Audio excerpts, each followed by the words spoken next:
बलराम जयंती उत्सव मुख्य रूप से उत्तर भारत में मनाया जाता है। विशेषकर ब्रज क्षेत्र में भगवान बलराम के जन्म की विशेष धूम रहती है।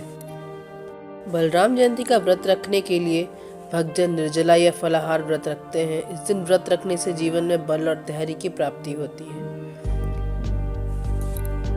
इस बार बलराम जयंती 24 अगस्त दिन शनिवार को मनाया जाएगा। पुराणों के अनुसार भाद्रपद मास की कृष्ण पक्ष की षष्ठी तिथि को भगवान शेषनाग ने बलराम रूप में अवतार लिया था। इस दिन महिलाएं सच्चे मन से व्रत रखती हैं, पूजा पाठ आदि करती है। इस व्रत के प्रभाव से उनके संतान की लंबी आयु का आशीर्वाद मिलता है। साथ ही अगर निसंतान दंपति भी इस दिन व्रत रखते हैं तो उन्हें भी संतान सुख की प्राप्ति अवश्य होती है। अगर किसी के संतान को कोई कष्ट या रोग या पीड़ा है तो उन्हें भी बलराम जयंती का व्रत रखने की सलाह दी जाती है। हर छठ का व्रत पुत्रों की दीर्घायु और उनकी संपन्नता के लिए भी किया जाता है।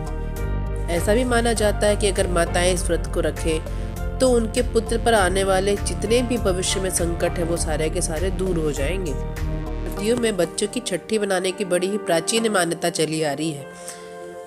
इसके पीछे कहा जाता है कि जब बच्चे का जन्म होता है तब पहले दिन से ही लेकर 6 महीने तक छठी माता की सूक्ष्म रूप धारण कर उस बच्चे का देखभाल करती है। इसलिए बच्चे के जन्म के 6वें दिन छठी माता की पूजा अवश्य की जाती है।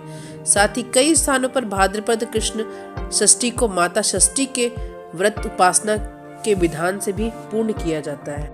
इस दिन जो भी माताएं व्रत करती हैं वो अन्न का सेवन नहीं करती हैं, फल, दूध और विशेष व्रत आहार को ही ग्रहण करती हैं। दिन भर भगवान बलराम का मंत्र जाप करती हैं। शाम को व्रत खोलने से पहले भगवान बलराम की पूजा अवश्य की जाती है। फिर अगले दिन सुबह पूजा करके व्रत का पारण किया जाता है। बलराम जयंती को कई नामों से जाना जाता है, जैसे कि इसे हल छठ भी कहा जाता है, पिन्नी छठ भी कहा जाता है, कमर छठ भी कहा जाता है, राधन छठ, चंदन छठ, तीन छठी, ललही छठ, तिन्ही छठ और कहीं कहीं पर इससे हल छठ का भी नाम दिया जाता है।